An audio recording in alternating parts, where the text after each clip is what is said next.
there are some of these on the table. It's a 2014 global report on where Christians are persecuted today. It goes along well with what we've been studying in 1 Peter. Peter's writing to a persecuted church. This happens all day. We see it all the time here. And just people that are enduring. And you can pray. There's action steps you can take. They have an app that goes with it. So I encourage you to just grab one of these, pick it up, and pray. And sometimes you can even let people know. There's ways to kind of contact some of these groups and just let them know someone cares. And that makes a big difference, doesn't it? Just knowing that someone cares. Even if we can't fix the situation, but if they know someone's praying for them, they know that someone cares, it really seems to make all the difference in the world, doesn't it? Just knowing someone cares. It makes a huge difference.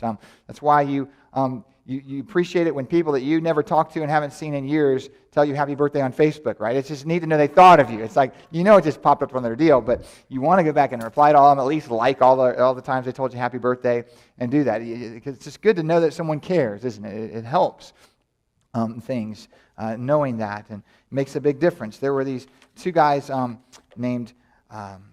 I'm going to get the names right. George Kelling and James Wilson. George Kelling and James Wilson were sociologists in 1982. They published a report, which they'd figured it out before this, but they called their theory. They called it the broken window theory. Have you heard the broken window theory? I think Malcolm Gladwell mentioned it in the tipping point. The broken window theory was that basically if you have a building with a broken window, and you just leave the broken window there, it won't be long and there'll be another broken window. And then before long, there'll be a lot of broken windows. And then there'll be trash, and then there'll be squatters, and then there'll be fires, and then, whatever, and it goes on from there.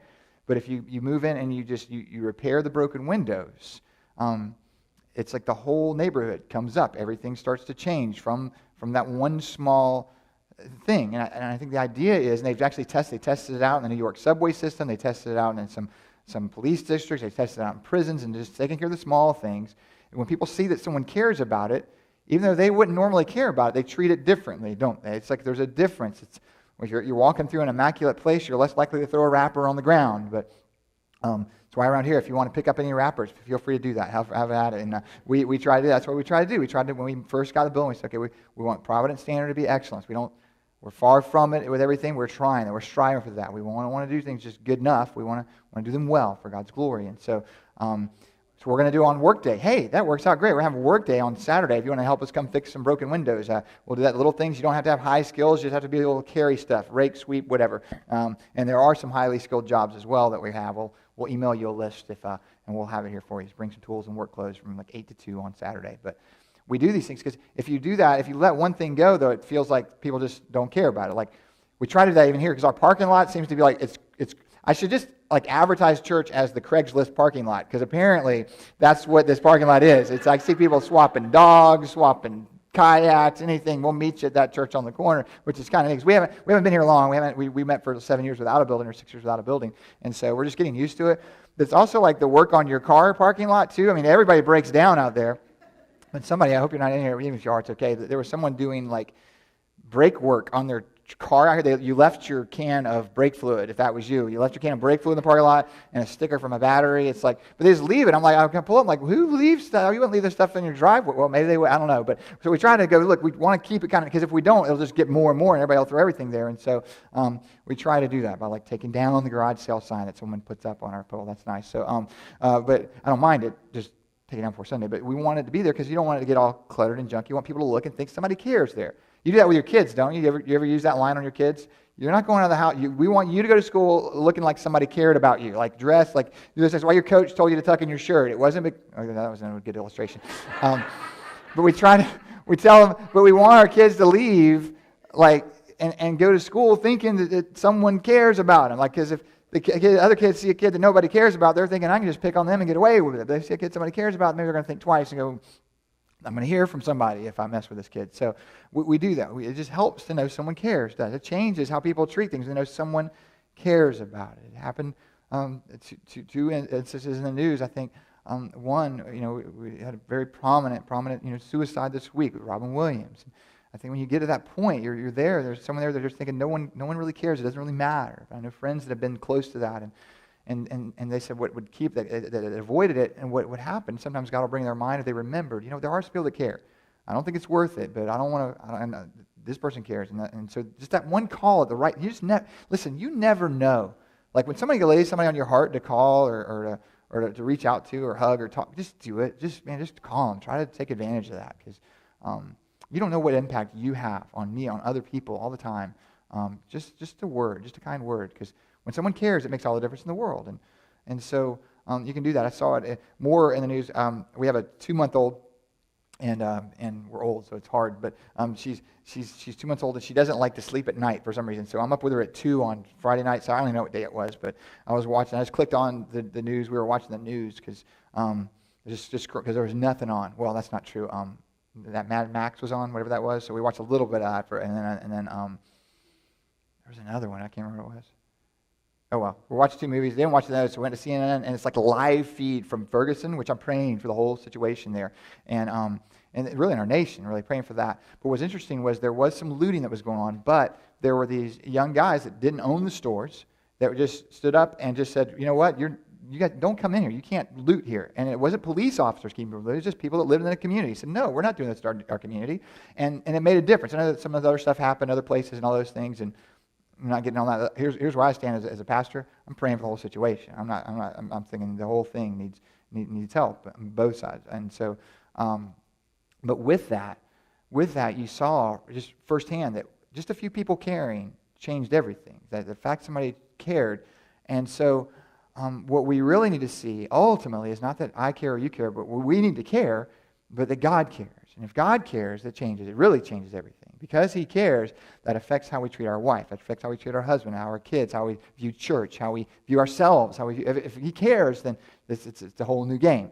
If He doesn't care, if He's just far off and distant, then it's kind of anybody's ball game. We can do whatever. It doesn't matter how we treat each other. It doesn't matter what happens. So we need to remember that even no matter how it looks, that God still cares. And so if you're here today and you don't believe that or know that, I'm hoping you'll leave understanding that. And we're just going to look through at verses 1 through 7 of 1 Peter chapter 5 real quickly and see what Peter has to say about this. And so he starts off in verse 1, writing to churches. He's writing to a group of churches that are scattered throughout what is now modern-day Turkey. They're undergoing persecution. And as they're going through persecution, he's going to address first their pastors. And it's interesting because he just went through and said, you're going to suffer, and if you suffer according to the will of God, don't think that God's forgotten you. It's going to happen, and but just endure, and you want to pass this test. That's what really the whole book's about.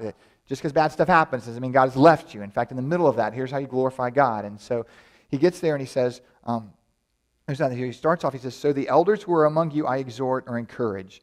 And now elders, again, I don't want to take a whole lot of time. That's not what this sermon is about, but it's neat that it mentions it. Elders are basically the Bible word for pastors.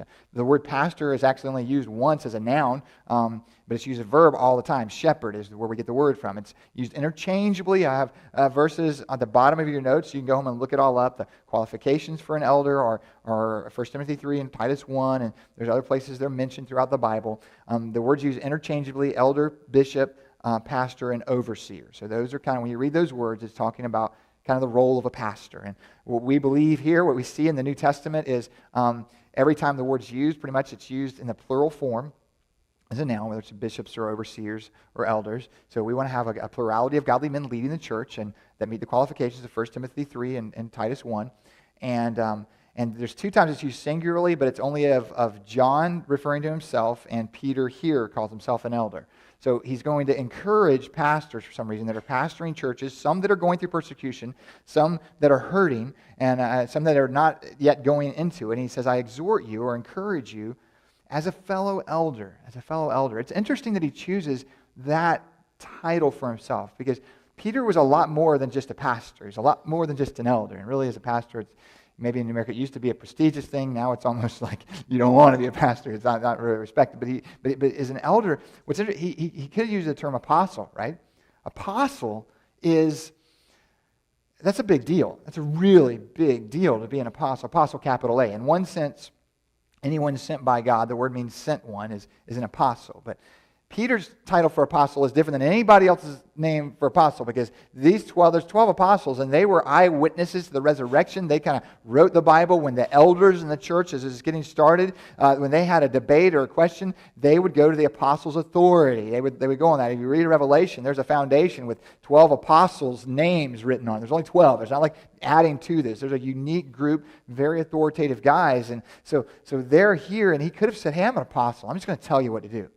But he says, I'm a fellow elder. You see, he's coming at this with humility.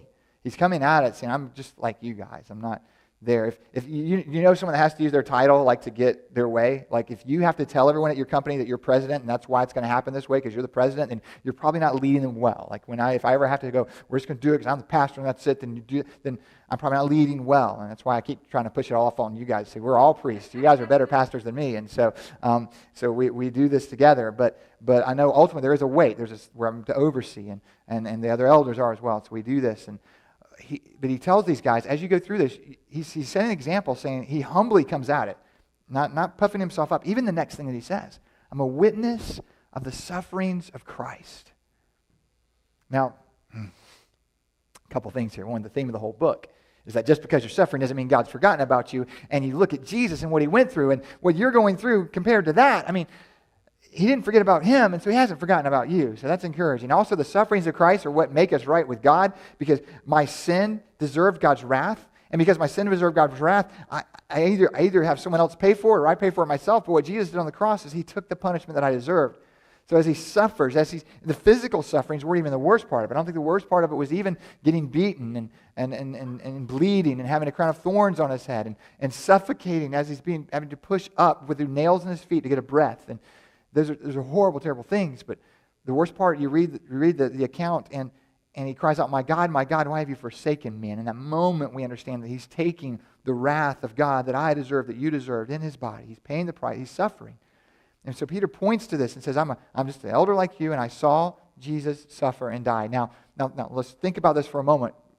Peter is the same guy that preached on the day of Pentecost, and 3,000 people become Christians. He's the same guy that like the guy needs money, and he says, I don't have any money, but just get up and walk, you're healed. And I mean, amazing stuff happens through Peter. Yet when he's encouraging these elders, he doesn't come and say, I'm an apostle, and I preached one time, and 3,000 people got saved. What does he say? I was a witness of the sufferings of Christ. So do you know the story? If you're a Christian, go through the story. Is the time that Jesus was suffering, is that like a bright spot in Peter's life? Is that what he would put on his resume? What happened while Jesus was suffering? Before it all gets going, what does he do? He says, everyone else will forsake you, but I'll never forsake you. And then what does he do? He denies him. He denies him, and rooster crows, and he runs away. Even after the crucifixion, he says, I'm going fishing. He's out fishing, and Jesus comes up and finds him and says, hey, do you love me? You know I love you. I like you a lot. And he tells him to feed my sheep. And so it's like his failure that he mentions, that I saw this. What I love about Peter is he comes in, and what you can tell is if your identity is really in Christ, and it doesn't bother you to confess your sin, to bring up your failures. But some of you, what you've done is you've allowed those failures to define you, and they don't define Peter, because I love it. He says, this is who I am. I saw that happen. It reminds him of Jesus, I think, is the main thing, but isn't ashamed to identify with the lowest point in his life. But look at the next thing he says. But I'm also a partaker of the glory that's to be revealed. Yeah, I blew it. But because of his suffering, because he died for me, I get to go to heaven. I get to see him. That's where he told us to put our hope. Remember in chapter 1, he said you should set your hope on not on this world, not on your marriage getting better, even though it can and will, but it may not. And not on your kids, not on your money. You need to set your hope somewhere greater than that, on the glory that's to be revealed when you see Jesus. And so he says, I'm going to be a partaker of that. We get to be part of that. Sinners like you, sinners like me, we get to be part of it. If you know Jesus, like he'll take someone that was an atheist and say, you denied my existence, and you're going to know that I'm so real. Not only in this life, but in the life to come. It's going to be amazing. You're going to see me. It's incredible. So he says, I'm going to be here, and we're going to see him together. And with that in mind, remember, you're the shepherd with that in mind. Because what you do, or lead, and this is written particularly to pastors, but listen, I'm going to put it back on you guys as well. You're a pastor to somebody. You're leading someone. Parents, you're leading your kids. And so as you shepherd them, I think these principles apply to you as well. He's specifically talking to pastors. He says, here's what you do. Because we're going to see God one day. When you do not domineer, you serve, let me start over. You exercise oversight. Exercise and oversight, which is what elders do. That's where we get bishops from. It means to oversee the work of the ministry. That's what we do here. Not under compulsion. Don't let anyone talk you into it. Not because your mom thought you should do it, or not because you didn't have anything else to do, or somebody else wanted you to do this. Even these guys are facing persecution. So some people might say, hey, listen, we need a pastor. I know you don't want to because it's going to get tough. Because really, who's the first guy to go down probably? If they're going to arrest everybody in church, who's the first person they're going to come after in Cappadocia? The pastor. They're going after these elders. And so you don't, it's not going to work. Jesus talked about shepherds that flee when the wolf comes, and it's because they were hirelings. They weren't doing it for the right reason. So he says, you got to do it for the right reason. And do it willingly. Serve willingly. That's really what it means to lead. You serve. And as God would have you, not for shameful gain, but eagerly. Not domineering over those in your charge, but being examples to the flock, just like Peter was to them. So you're an example. Mom, Dad, you're an example to your kids. You can tell them all day long that they need to speak kindly to their dad, but if you just talk bad about him and you just rip him, then they're going to learn to do. That's what they're going to do. They're going to follow your example. Husband, you can tell them to respect their mom, but if you don't respect their mom, they're going to follow your example a lot more than they're going to follow what you say. And so he tells pastors the same way. You be examples to everyone. Now that's why I like everybody else being examples. I'm going to be a terrible example in some ways. In some ways, hopefully I try my best to meet 1 Timothy 3 and Titus 1 qualifications, and it's only by the grace of God that does that. But those qualifications, listen, they're not just for pastors. That's what God wants for everybody. Go home and read them, and you'll see. And so we're to be examples to others. You know why? Because God cares about his flock. It's interesting that he says this. Basically, he tells them, you shepherd the flock of God. Doesn't he? Remember that verse? He said, you shepherd the flock. Whose flock is it? God's flock. It's in my church. And we'll say, sometimes we'll talk to the pastors, our church or my church, and you probably use the phrase our church sometimes, but it's not our church, is it? Whose church does this belong to? God. It says, because the next thing he says is, when the chief shepherd appears, that's the same where we get the word pastor from. When the main pastor shows up, who's he talking about? Jesus. Jesus is the main shepherd. He's the pastor. Really, we're all under shepherds. And so it's his church. We have to do what he wants. And so it belongs to him. Can't be about what we like or our opinion. It has to be that's when we go to the book. We say, God, what do you want us to do? What would bring you the most glory? This is your flock. So when the chief shepherd appears, you receive an unfading crown of glory. So there's a reward when he shows up. 1 Peter 2:25, again, just jot that down and look it up later, but it says that Jesus is the shepherd and overseer, there's that word again, of your souls. Jesus is our pastor, ultimately. He's our pastor. And so that's who we look to. That's our leader. So then he says, so shepherds, you be careful how you lead the church because God cares about the church. Then he says, likewise you younger. And I don't know why he didn't address everyone. He just addressed younger. And it doesn't specify men. Some versions have younger men. Maybe that's because it makes sense that sometimes it's the young men that have the hardest time with authority. But he says, you younger, be subject to the elders. You submit to them because God cares about them. God cares about how his church works. And then he says, all of you, clothe yourself. Clothe yourselves, all of you, with humility. What did you put on this morning? Who are you wearing? How'd you get dressed today? Was it with humility or was it with pride? See, this is where this kind of gets to. If God really cares about these people, then we need to be humble. We need to treat them right. And really, humility is going to set you free from a lot of things. He says to clothe yourself with humility. You put that on. When you put on humility, what you're doing, you're just saying, God, I deserve death and hell. That's theologically true. That's what I deserve. I deserve death and hell. So do you. Have you broken God's law? Who here has broken God's law? Only a couple of you. Okay. I'm concerned, then the Bible must be wrong when it said that all have sinned and fallen short of God's glory, because it says everybody has. We've all broken God's law. His standard is perfection. The wages of sin is death, so we're in trouble. Now, what I deserve is death. What I deserve is hell. I'm still alive, so I've already gotten God's grace. So if that's me, then I don't go to God going, hey, God, you owe me. God, you have to do this. Why didn't you do things the way I wanted you to? I come to him humbly. God, you're king, I'm not. You know best. I don't know best. I can't even remember where I put my keys half the time. I'm there. And so we come to him and we pray to him and we come to him humbly. And when we're there, we clothe ourselves with humility. What it does is it's toward one another even. Humility really is more than just that. But it's actually, Philippians 2 says, it's esteeming others better than yourself. It's caring for other people. It's like, hey, I want to make sure your needs get met even before mine do. I want to make sure that you get what you need. And if I get recognized, great. If I don't, that's fine too. I want to be clothed with humility toward one another, the way you relate to each other. The whole clothing thing brings back, carries the idea of putting something on, and it's exactly what Jesus did in John chapter 13. He's about to die, and he meets with the disciples. They're in the upper room. He's there, and do you remember the story? He changes clothes. He wraps a towel around himself because that's what a servant would wear. He dresses like a servant, and he washes their feet because that's what people would do. They would always wash, not just to wash them, but usually had a servant to wash people's feet. They're dirty, and so he does the job nobody else wants to do, and he's King of Kings and Lord of Lords. He tells them to follow that example. So he clothes himself. So that's humility, though.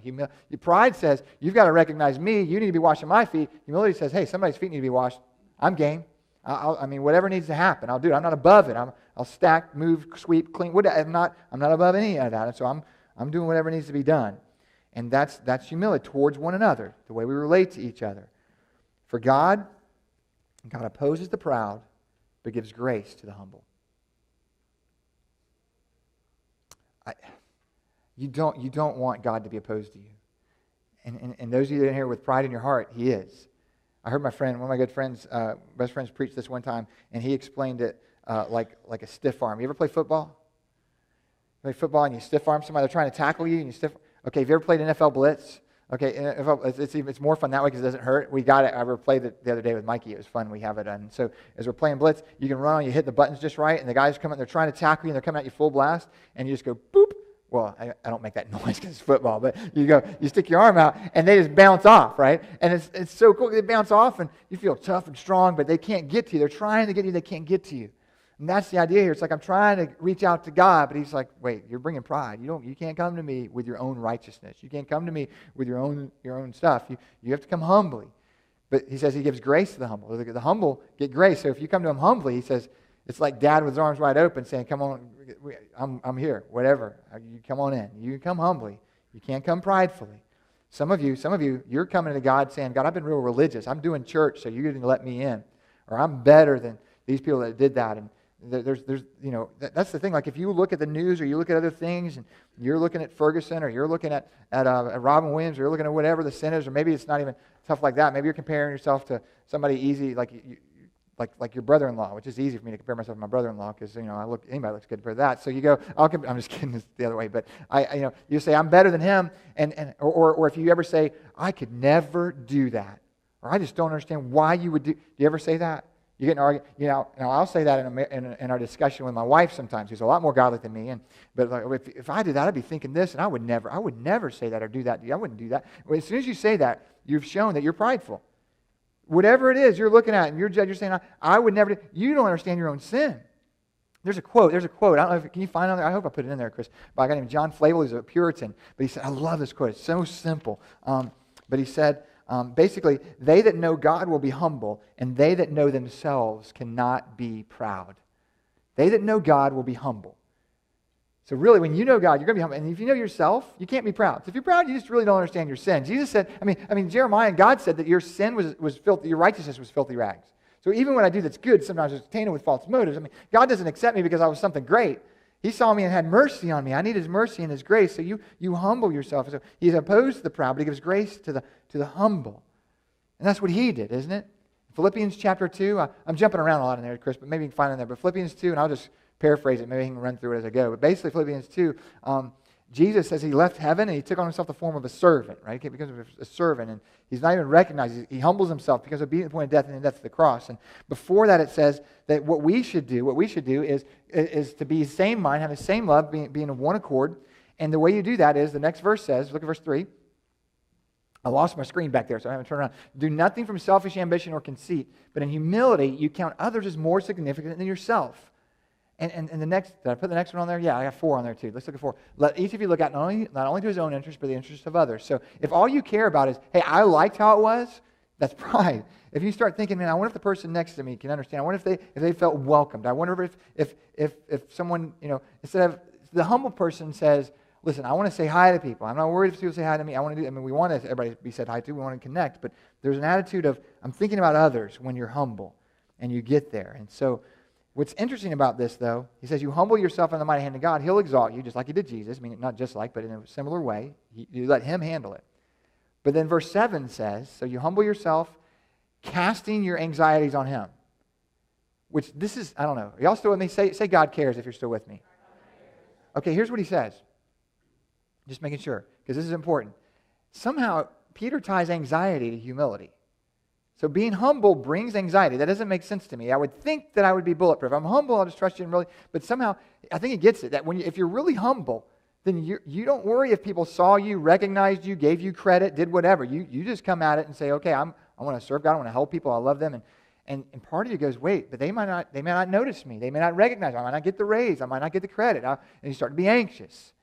Or even there, if these things are tied together, it kind of indicates that when I worry, which I will do, I'm being proud sometimes. And I never really put those two things together until this week. I was kind of going through it. But really, when I'm worried, what I'm saying is, God, if you don't work this out the way I want it to work out, then, it's the whole of history is not going to happen right.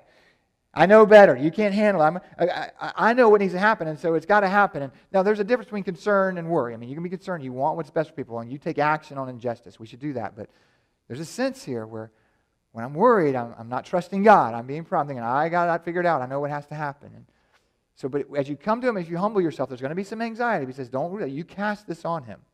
And the word casting there, the only other place that's used in the Bible, it's used when Jesus comes into town and they go to get the donkey for Him to ride into town on, and they cast their coats on the donkey. They throw them on Him.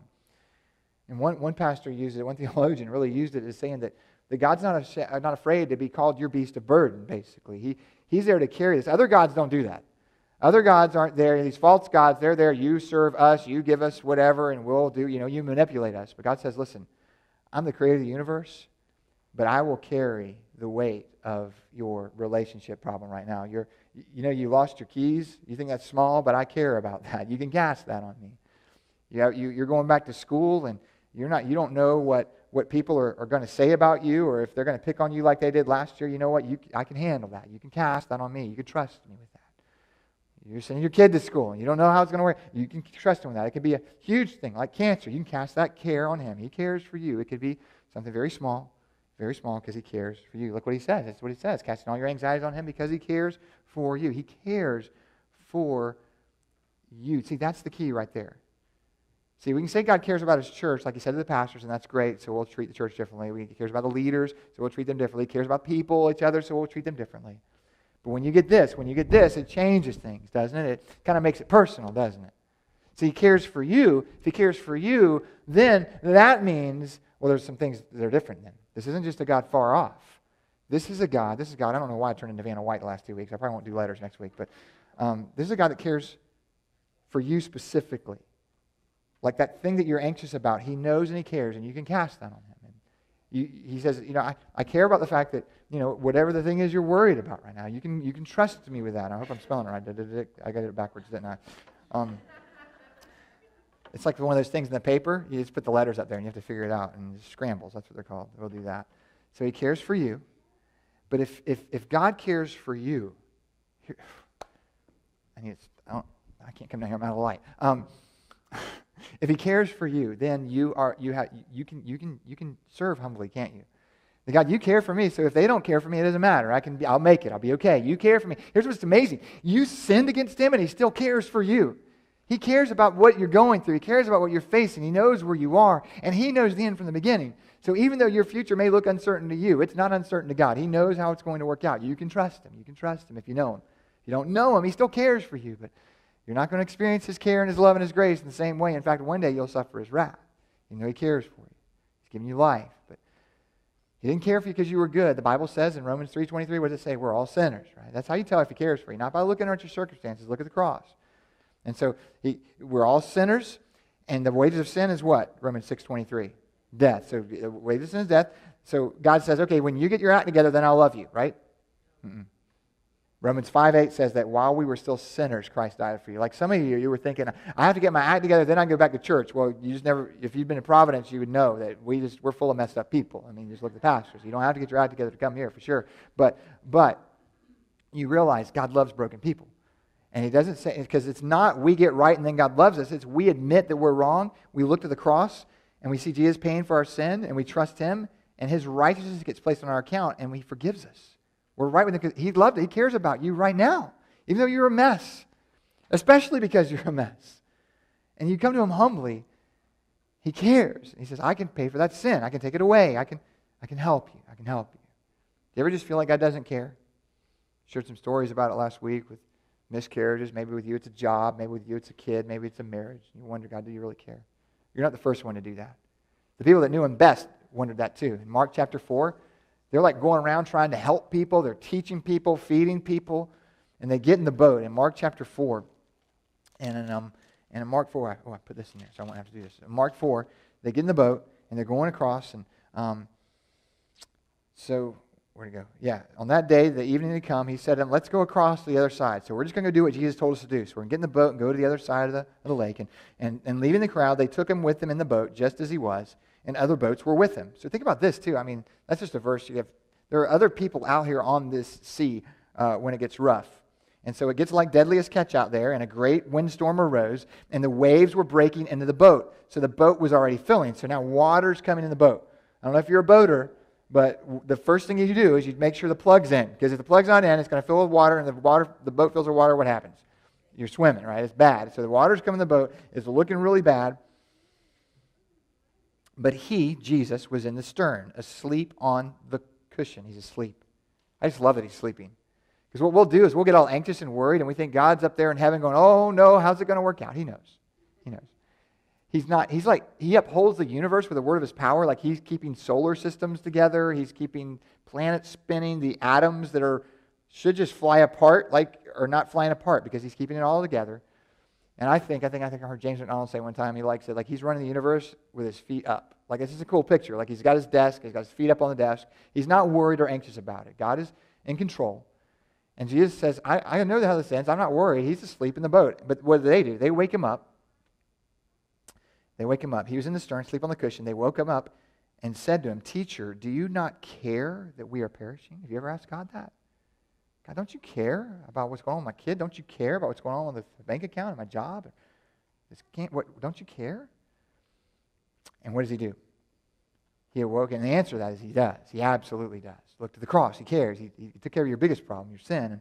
But he awoke and rebuked the wind and said to the sea, Peace, be still. And the wind ceased. There was a great calm. And he said to them, Why are you so afraid? Have you still no faith? And I love this next verse. They were filled with great fear. Then they were really afraid. And they said to one another, Who is this then that even the wind and the sea obey him? See, what happens is they were humbled then. Before they're like, God, you're not doing what we want you to do. You need to fix stuff. And then he fixed it and they went, oh, wait. We're not here to boss him around. He's King of Kings and Lord of Lords. He's in control. We need to just trust him. And so they're more afraid of him. And so there's a fear there. And so the answer to this is, does God really care? Yes, he cares. And Peter says he cares for you. Not just for the church, not just for the elders, not just for other people, but he cares about you. Do you know him? Have you trusted him? Do you love him? That's the biggest thing you need to do. And you're thinking your problem is your problem, but your problem may not be your problem. Your problem may be your sin. And maybe your problem is what's bringing you to God. And we go through these problems and we think, oh, God, how do you love me? But really the scars in our life, they're just badges that say we survived, right? But we don't want to be humble about it. We want to be proud. And if you're not proud, you're not going to enjoy it. And so I encourage you to be humble as you look to him. And even think, well, the problem isn't because I did, maybe it was just to get your attention. It's not always to get your attention, but sometimes it is.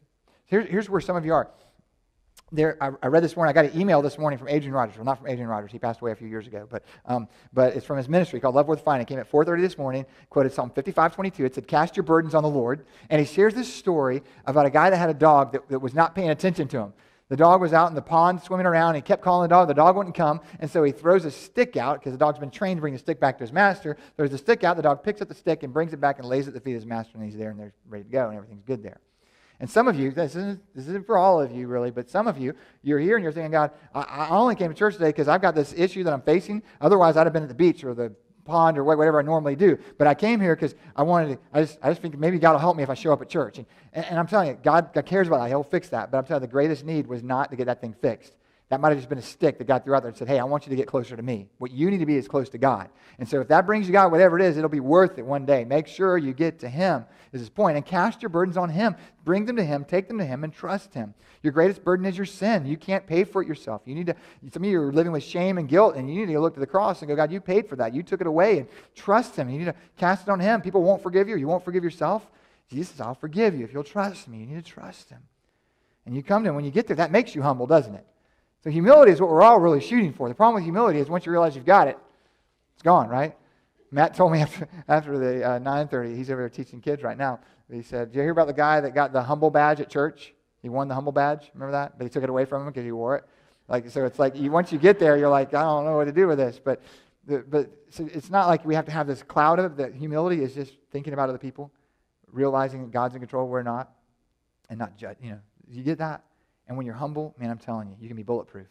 Because then it doesn't matter if they recognize you do it the way you wanted them to. You trust God to be in control, and you're able to serve and love and give. And when you're humble, you come to God. You're humble, you come to God and say, God, I need forgiveness. Humbly, he gives it, doesn't he, if you trust Jesus. So some of you need to do that. But I want you to get this, and we're done. He died for you. He cares about you. You think other people have forgotten about you, and some of them have.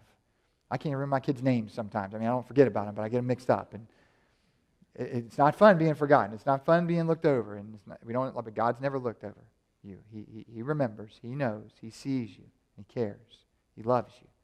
I want you to get that. I want you to get that. Let's stand and pray together. The band's going to come up and play, and we're going to sing a song. But I want you to get this. So just bow your heads and stand up. This morning, if you're here and you think God doesn't care, maybe you've forgotten that. And I want to just remind you, just meditate on that for a moment, that God cares for you. And maybe you have some anxiety or some worry, and you need to cast that on Him. So I'm going to be quiet for a moment with every head bowed and just let you do that. Some of you, the anxiety you need to cast on Him is what you're going to do with your sin. Some of you are far from God, and you've been counting on your religion to get you right with Him or whatever it is. Listen, just because you prayed some prayer when you were a kid, that's not what it means to be a Christian. A Christian is a follower of Jesus. What you need to do, some of you need to surrender your heart to Jesus today. You need to trust Him. You need to come to Him humbly, say, God, I know I'm a sinner. I know I've broken your law, and I need forgiveness. You looked at the cross, and you looked at what He's done to save you. Look what He's done to save you. Oh, I know you think you're awesome. Your mom told you were awesome, but I'm telling you, you're a sinner. You've broken. You're not. He's awesome. He's awesome. Now, He will take broken people and do amazing things with them. He'll forgive you and do amazing things through you, but He gets the glory.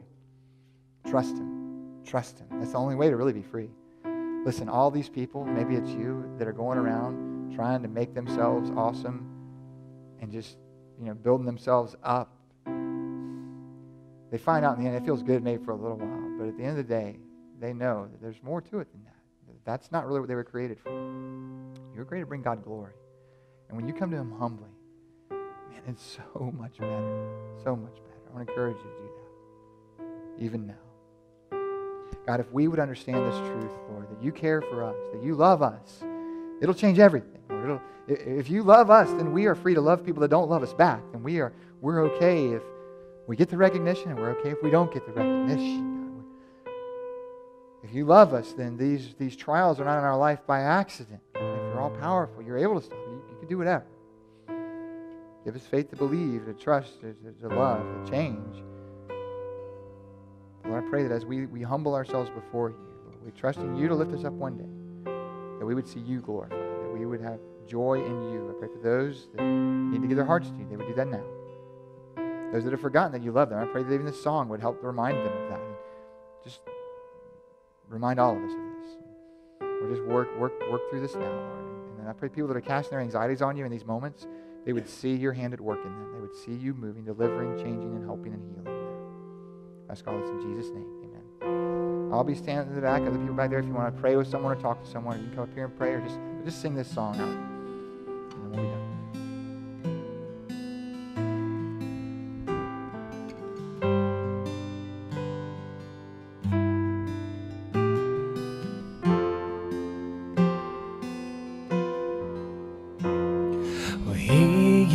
Jealous for me.